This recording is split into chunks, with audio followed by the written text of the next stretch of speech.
Sore Ibu, ada yang bisa dibantu? Ibu, saya pengen periksa, soalnya saya habis melahirkan 6 hari yang lalu. Terus rasanya tuh, saya tuh udah capek, Bu.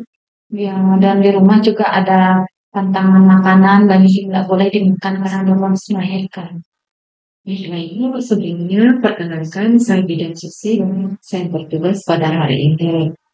Sebelum saya menjelaskan melakukan pemeriksaan, saya ingin mengetahui dulu tentang identitas ibu. Nama ibu siapa? Ibu S, umur ibu 30 tahun. Ini setelah melahirkan anak keberapa? Pertama keberapa? Ya, melahirkan 6 hari yang lalu ya. Ini ibu keluhannya mudah capek dan ada pantangan makanan, pantangan makanan dari orang tua ya Bu ya. Iya, Oke, Ibu, kita periksa dulu nanti tekanan darah ibu ya Bu ya. Dan nanti setelah dicek saya akan jelaskan lagi sebelumnya. Baiklah Ibu, tadi dari hasil pemeriksaan tekanan darah ibu 110/70. Nadi ibu 80 kali, suhu ibu 36,5, pemeriksaan ibu 24 kali ya Bu ya. Untuk pemeriksaan yang lain, ibu dalam kategori normal ya Bu ya. Mungkin ada kelelahan saja. Ya ibu habis melahirkan 6 hari yang lalu. Nah, untuk pantangan makanan di sini nanti saya akan jelaskan tentang kebutuhan nutrisi selama ibu menyusui. Ibu menyusui yang menyusui langsung dengan bayinya. Asinya banyak keluar, agak kurang sih Bu, agak kurang. Tapi bayinya menyusui dengan kuat, kemudian lagi Bu. Ini pada ibu habis melahirkan atau ibu menyusui, ibu sudah tahu kebutuhan nutrisi ibu bagaimana?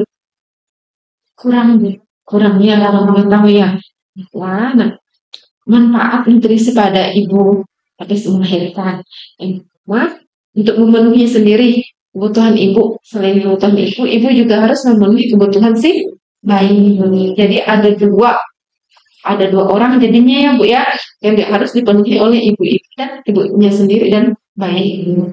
Kemudian, nah untuk si bayi kan untuk proses pertumbuhan dan perkembangan bayinya sendiri.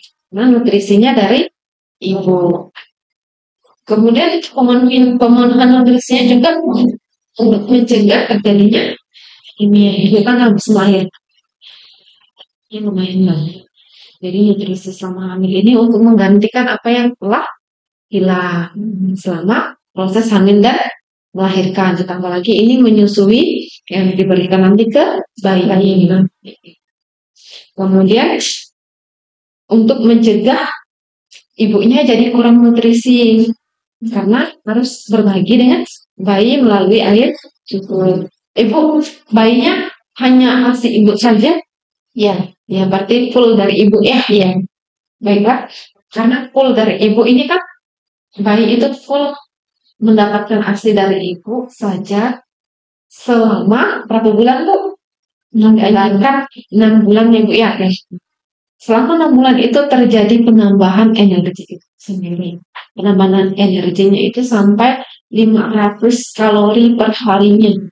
Jadi ibu menambah energi ibu itu 500 kalori.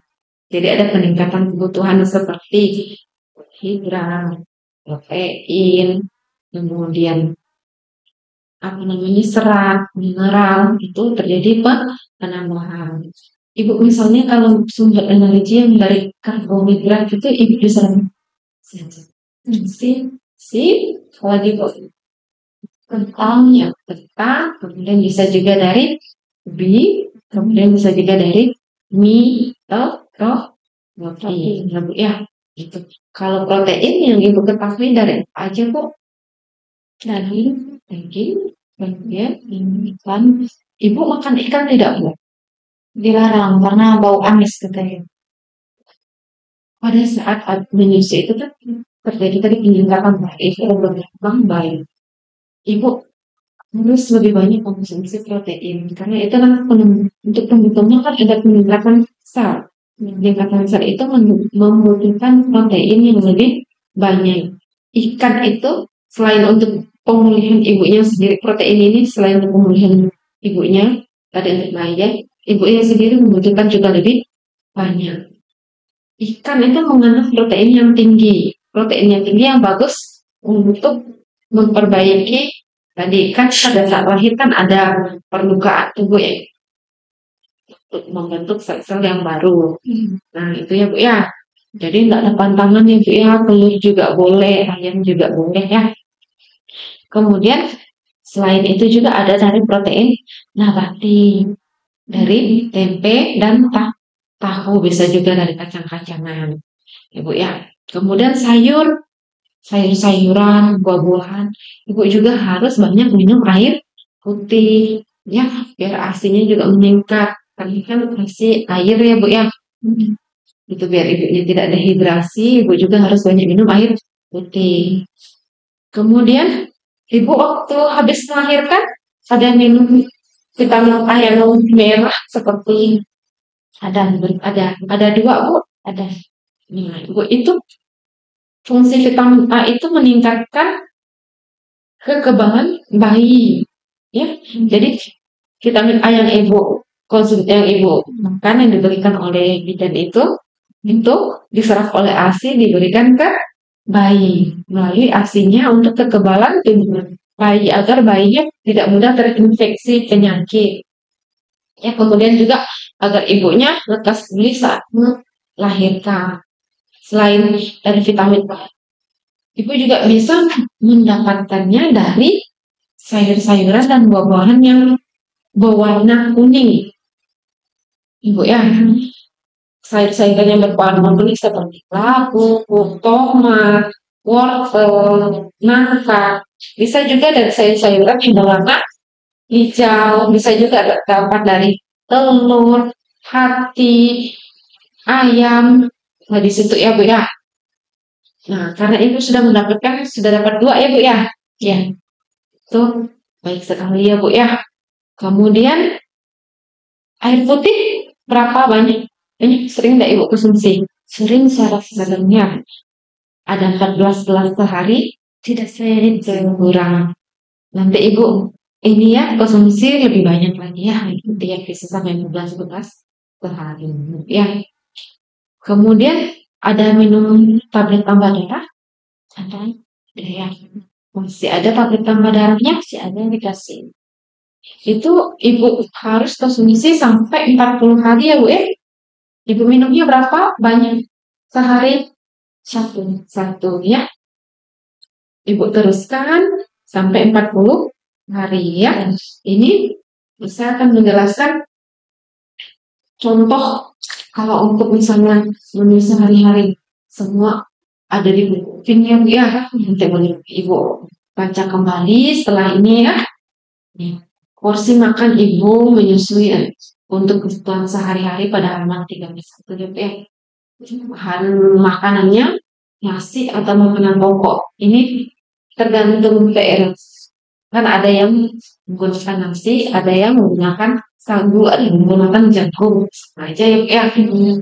Kalau pas menyusui dari 0 sampai 12 bulan ini bisa meningkat kebutuhan karbohidrat. Nasi mengandung karbohidrat, jadi yang ini bisa menjadi 6 porsi sekali makan. Satu porsi itu 100 gram, berarti 3 porsi luas nasi. Ya, jadi bisa meningkat sampai 6 porsi ya Bu ya. Kemudian protein hewani seperti telur, ikan, ayam, dan yang lainnya. Ini menjadi 4 porsi. 4 porsi proteinnya yang dari protein healthy, satu porsinya 50 gram atau 1 porsi, dan ikan 1 porsi 55 gram atau 1 butir telur ayam. Dia harus ada 4 porsi dalam sehari ya Bu ya. Protein nabatinya Ibu juga harus lengkapi dengan protein nabati dari tempe dan tahu ya. Ini 4 porsi juga. Sayur-sayurannya 4 porsi sehari ya. 1 porsinya itu 1 mangkok sayur matang tanpa kuah. Nih ya, atau yang pakai kuah. sayurnya bebas, bukan hanya daun rakit saja, sayur yang lain yang ibu suka itu boleh dikonsumsi ya. Buah-buahannya 4 porsi ya. Ini 4 porsi buah-buahan. Buah-buahannya juga boleh aja. Ini boleh dikonsumsi. Minyak atau lemak termasuk santan. Santannya santan yang dari ini ya Bu ya, dari kelapanya ya, ini asli ya. Digunakan dalam pengolahan makanan. Jadi misalnya ada juga minyak yang untuk kita menumis atau menggoreng. Satu porsi itu 5 gram atau 1 sendok teh bersumber dari pengolahan makanan seperti menggoreng, menumis, santan, kemiri, mentega, dan sumber lain gitu ya. Minyak atau lemak 5 porsi. Gula nggak boleh banyak ya Bu ya. Gula cukup 2 porsi saja. Satu porsinya itu 10 gram atau 1 sendok makan.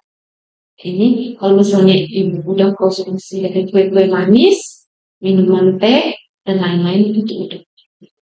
Oke, ini contoh-contoh makanan yang atau porsi besaran porsi selama ibu menyusui.